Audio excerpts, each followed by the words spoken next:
ভারতের সঙ্গে সংঘাত সৃষ্টি করা বাংলাদেশকে শিক্ষা দিতে শুধু ভারত সরকারই নয়, বরং এখন ভারতের কোম্পানিগুলোও মাঠে নেমে পড়েছে। সম্প্রতি দেখা গেছে বাংলাদেশ কিভাবে ভারতের সঙ্গে তর্ক বিতর্কে জড়িয়ে পড়েছে। এর ফলে ভারত ও বাংলাদেশের মধ্যে চলমান বিরোধ নতুন মোড় নিয়েছে। তবে এতদিন এই ইস্যুতে শুধু ভারত সরকারই নানা পদক্ষেপ নিচ্ছিল, কিন্তু এবার ভারতের কোম্পানিগুলো সরাসরি বাংলাদেশের বিরুদ্ধে একটি পদক্ষেপ নিয়েছে, যা বাংলাদেশে চাঞ্চল্যের সৃষ্টি করেছে। সম্প্রতি দিল্লির অটো পার্টস এবং নির্মাণ ব্যবসায়ীদের সংগঠন বাংলাদেশের বিরুদ্ধে অসন্তোষ প্রকাশ করে 1 মাসের জন্য বাংলাদেশের সঙ্গে বাণিজ্য বন্ধ রাখার সিদ্ধান্ত নিয়েছে। এই সিদ্ধান্ত বাংলাদেশের গাড়ি শিল্পকে পুরোপুরি স্থবির করে দিতে পারে। ইতিমধ্যেই সংবাদ মাধ্যমে জানা গেছে আগামী 1 মাস বাংলাদেশে অটো পার্টসের জন্য হাহাকার দেখা দিতে পারে। বাংলাদেশের অটোমোবাইল শিল্প মূলত ভারতের উপর নির্ভরশীল। দেশটির মোট অটো পার্টসের প্রায় 95% আমদানি করা হয় এবং তার 90%ই ভারত থেকে আসে।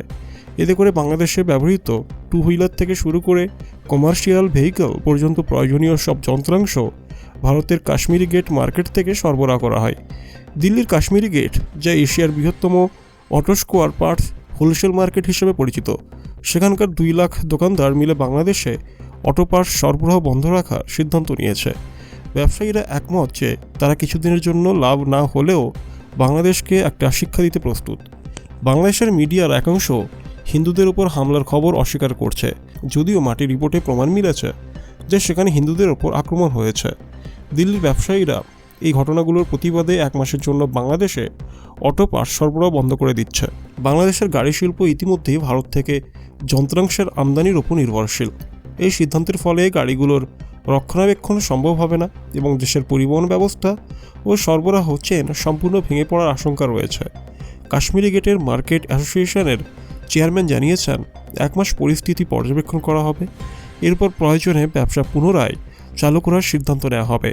তবে এই পদক্ষেপ বাংলাদেশের জন্য কতটা প্রভাব ফেলবে তার সময়ই বলে দেবে। বন্ধুরা, যদি আমরা এই খবরটিকে একটু অ্যানালাইসিস করি, তাহলে প্রথম পয়েন্টে জানব বিষয়ের পটভূমি। ভারত ও বাংলাদেশের মধ্যে একটা দীর্ঘস্থায়ী সাংস্কৃতিক, অর্থনৈতিক এবং রাজনৈতিক সম্পর্ক বিদ্যমান। তবে সাম্প্রতিক সময়ে বাংলাদেশে হিন্দু সম্প্রদায়ের উপর হামলা, মন্দির ধ্বংস এবং বিভিন্ন ধরনের সাম্প্রদায়িক সহিংসতার ঘটনাগুলি আলোচনার কেন্দ্রবিন্দুতে এসেছে। এই ঘটনার পরিপ্রেক্ষিতে দিল্লির ব্যবসায়ীরা বাংলাদেশের বিরুদ্ধে অসন্তোষ প্রকাশ করে তাদের দেশে অটো পার্টস সরবরাহ বন্ধের সিদ্ধান্ত নিয়েছেন। এই পদক্ষেপ বাংলাদেশের অর্থনীতি ও যোগাযোগ ব্যবস্থার উপর একটা বড় ধরনের প্রভাব ফেলতে পারে। 2 নম্বর পয়েন্ট হচ্ছে অটো পার্টস সরবরাহের বন্ধের প্রভাব। বাংলাদেশ তার অটোমোবাইল শিল্পের জন্য ভারতে অত্যন্ত নির্ভরশীল। মোট অটো পার্টসের প্রায় 95% বাংলাদেশে আমদানি করা হয়, যার মধ্যে 90% ভারতের কাছ থেকে আসে। বিশেষত 2 হুইলার এবং কমার্শিয়াল ভেহিকলের প্রয়োজনীয় অংশের সরবরাহ ভারত থেকেই হয়। পরিবহন খাতে বিপর্যয়। অটো পার্টসের অভাবে গাড়ি রক্ষণাবেক্ষণ এবং মেরামত বন্ধ হয়ে যেতে পারে। এর ফলে ব্যক্তিগত যানবাহন থেকে শুরু করে পণ্য পরিবহনের ট্রাক পর্যন্ত সবকিছু স্থবির হয়ে পড়বে। পরিবহন ব্যবস্থা ভেঙে পড়লে বাংলাদেশের অভ্যন্তরীণ সরবরাহ চেন মারাত্মক ক্ষতিগ্রস্ত হবে। এর ফলে রপ্তানি এবং অভ্যন্তরীণ বাণিজ্যে বড় ধরনের বাধা সৃষ্টি হবে। বাংলাদেশে কোনো উল্লেখযোগ্য অটোমোবাইল ম্যানুফ্যাকচারিং প্ল্যান্ট নেই, তাই অটো পার্টসের অভাবে দেশের যানবাহন খাত কার্যত স্থবির হয়ে পড়ার আশঙ্কা রয়েছে। 3 নম্বর পয়েন্ট হচ্ছে বাংলাদেশের রাজনৈতিক পরিস্থিতি এবং এর সংযোগ। বাংলাদেশের সাম্প্রতিক সময়ে সংখ্যালঘু হিন্দু সম্প্রদায়ের ওপর আক্রমণের ঘটনা ঘটছে। এসব ঘটনার প্রতিবাদে দিল্লির ব্যবসায়ীরা তাদের ব্যবসা বন্ধ রাখার সিদ্ধান্ত নিয়েছে। বাংলাদেশি সংবাদ মাধ্যমের একটা অংশ এই আক্রমণগুলোর খবর অস্বীকার করেছে, কিন্তু গ্রাউন্ড রিপোর্ট অনুযায়ী এসব হামলা সত্য এবং প্রমাণিত। এ ধরনের ঘটনাগুলো আন্তর্জাতিক পর্যায়েও বাংলাদেশের ভাবমূর্তিকে ক্ষতিগ্রস্ত করছে। এই ঘটনার প্রতিক্রিয়ায় দিল্লির কাশ্মীরি গেটের ব্যবসায়ীরা 1 মাসের জন্য বাণিজ্য বন্ধ রাখার সিদ্ধান্ত নিয়েছেন। তাদের মতে এটি শুধুমাত্র বাণিজ্যিক সিদ্ধান্ত নয়, বরং একটা নৈতিক প্রতিবাদ। 4 নম্বর হচ্ছে কৌশলগত ও অর্থনৈতিক দৃষ্টিকোণ। ভারত দীর্ঘদিন ধরে বাংলাদেশের উন্নয়নে একটা গুরুত্বপূর্ণ অংশীদার, কিন্তু বাংলাদেশের রাজনৈতিক সিদ্ধান্ত এবং সাম্প্রতিক ঘটনাগুলো ভারতের সঙ্গে সম্পর্কের ওপর নেতিবাচক প্রভাব ফেলেছে। ভিডিওতে উল্লেখ করা হয়েছে যে কিছু দেশ যেমন তুরস্ক এবং পাকিস্তান বাংলাদেশের পাশে দাঁড়িয়ে ভারত বাংলাদেশ বিরোধে আগুনে ঘি ঢালছে। এটি ভারতের কৌশলগত স্বার্থের জন্য একটা চ্যালেঞ্জ। 5 নম্বর পয়েন্ট হচ্ছে বাংলাদেশের জন্য শিক্ষা ও সমাধান। বাংলাদেশ যদি এই পরিস্থিতি থেকে উত্তরণ চায়, তাহলে কিছু বিষয় অবশ্যই বিবেচনা করতে হবে। 1 নম্বর হচ্ছে সংখ্যালঘুদের সুরক্ষা নিশ্চিতকরণ। বাংলাদেশ সরকারকে অবশ্যই সংখ্যালঘু সম্প্রদায়ের সুরক্ষায় কার্যকর পদক্ষেপ নিতে হবে। হিন্দু সম্প্রদায় এবং তাদের ধর্মীয় প্রতিষ্ঠানগুলোতে যে আক্রমণ হচ্ছে তা বন্ধ করা ও এর দোষীদের কঠোর শাস্তি দেওয়া জরুরি। এটি কেবল দেশীয় স্থিতিশীলতার জন্য নয়, আন্তর্জাতিক মহলেও বাংলাদেশের ভাবমূর্তি রক্ষার জন্য প্রয়োজনীয়। 2 হচ্ছে ভারতের সঙ্গে সুসম্পর্ক বজায় রাখা।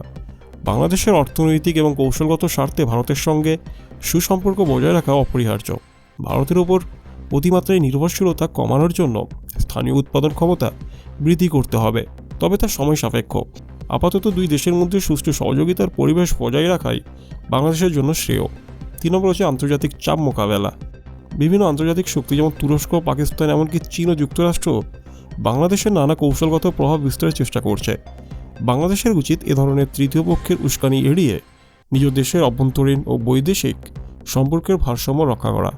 6 নম্বর পয়েন্ট হচ্ছে ভারতের দৃষ্টিভঙ্গি ও সম্ভাব্য পদক্ষেপ।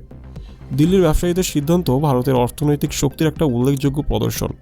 এটি বাংলাদেশকে একটা কৌশলগত বার্তা দিচ্ছে যে তারা ভারতের উপর নির্ভরশীল এবং ভারত যখন ইচ্ছা তাদের অর্থনৈতিক স্থিতিশীলতায় প্রভাব ফেলতে পারে।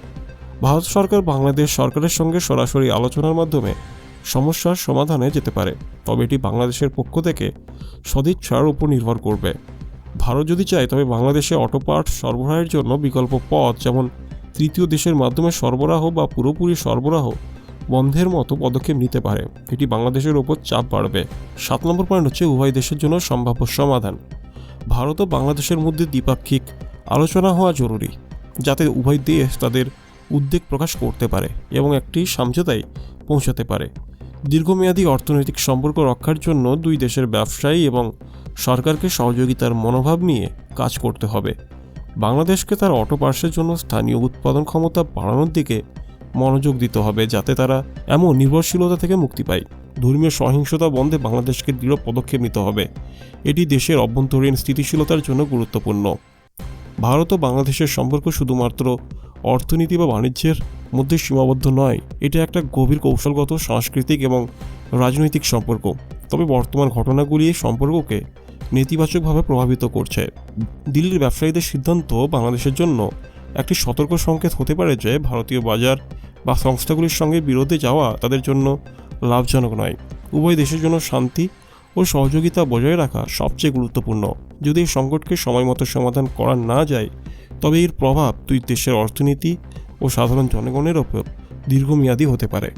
তো বন্ধুরা, এই ছিল ভিডিওটি ভালো লাগলে অবশ্যই একটি লাইক করবেন, আর চ্যানেলে যদি নতুন হয়ে থাকেন তাহলে অবশ্যই চ্যানেলটিকে সাবস্ক্রাইব করে বেল আইকন প্রেস করবেন। তো চলুন, দেখা হবে পরের ভিডিওতে।